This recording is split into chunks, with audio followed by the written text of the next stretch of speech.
Welcome back to another video. As you can tell, I've changed my channel name. It's now Richter's Reviews. Pretty much just going to stick to strictly reviews on this channel. I may do a couple video updates on movies I buy or collecting or whatever. But first, before I get into the review for today, as you can see behind me here, I've got some horror films and some collectible things and some Blu-rays and DVDs. Yeah, I'm really into the Halloween season, so let's get to the review.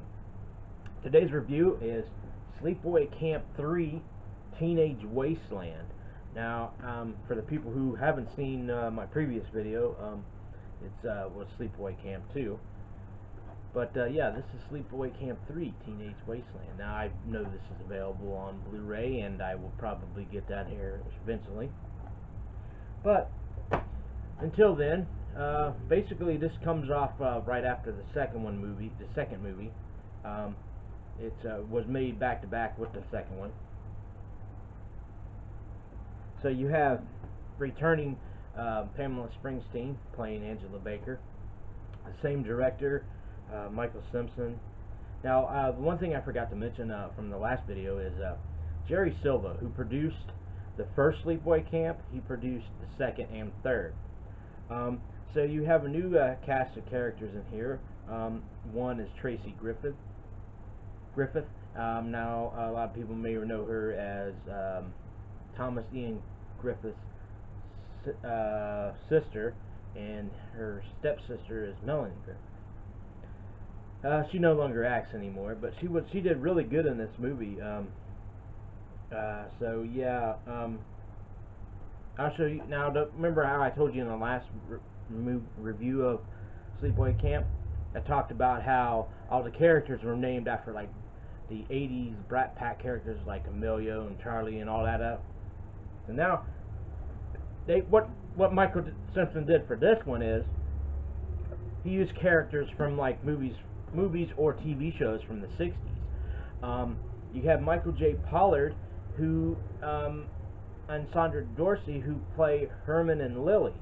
You may recall that name from the show The Munsters.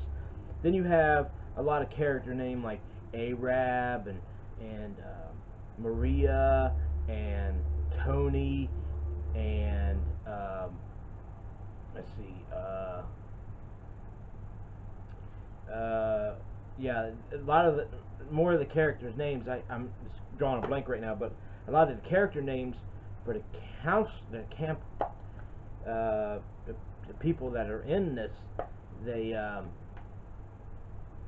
named after West Side Story. Is what I'm getting to. So yeah, I mean, I really enjoyed Sleepaway Camp series 1, 2, and 3. Now this one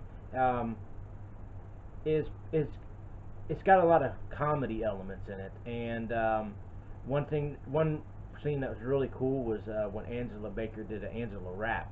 That was pretty cool when she threw a tape into this one guy. His name was Riff, and she plays it. And so yeah, and you got one more mention of the cast is Kim Wall. She played Cindy. She has went on to do a lot of movies. She actually played in The Dukes of Hazzard, the one from 2005. You also have, let's see,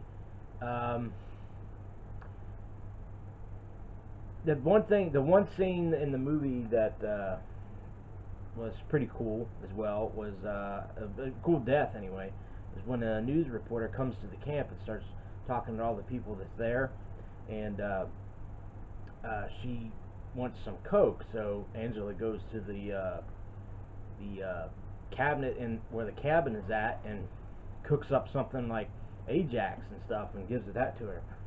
So she ends up snorting that and ends up frying her brain.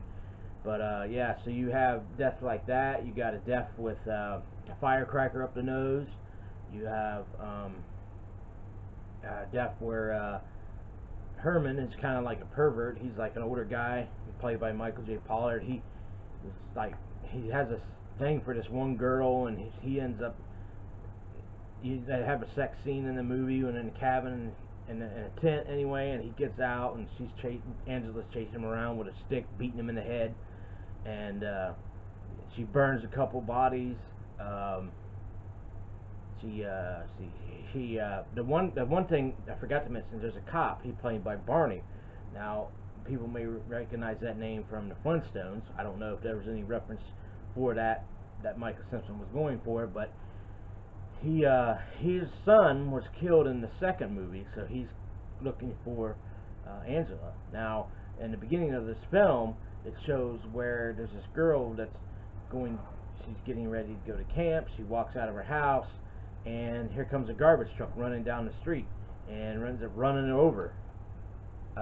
So that's how Angela changed her name to Maria instead of Maria Nicastro, I think her name was in the movie. So she looked a little different. She has a little perm in her hair, and so they're looking for someone that Barney's looking for her because he killed his son. And the one scene, he finally finds out that Maria is actually Angela. So he pulls.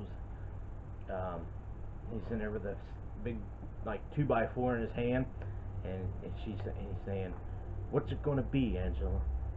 How are you gonna kill me? Are you just gonna cut my head off like you did my son?" And no, she pulls out a gun and shoots him. So you got a lot of stuff like that. Riff was a great character. I like how the one scene where they're all sitting in a row and they're talking about what they like, what kind of movies they like, and Riff goes, "I like ones with tits and blood." And got another guy, a girl who she likes. "Oh, I like the Care Bears," and then one guy likes Rambo. And now the one guy who played the tall guy, I can't remember his name, but he actually has been on commercials. He does the Jimmy Dean sun. He was like in a sun. He wears a sun costume. He's actually in this movie. Yeah, so you got great characters. The script is not bad. The special effects are what they are. Michael Simpson definitely did a great job as well as he did the second one.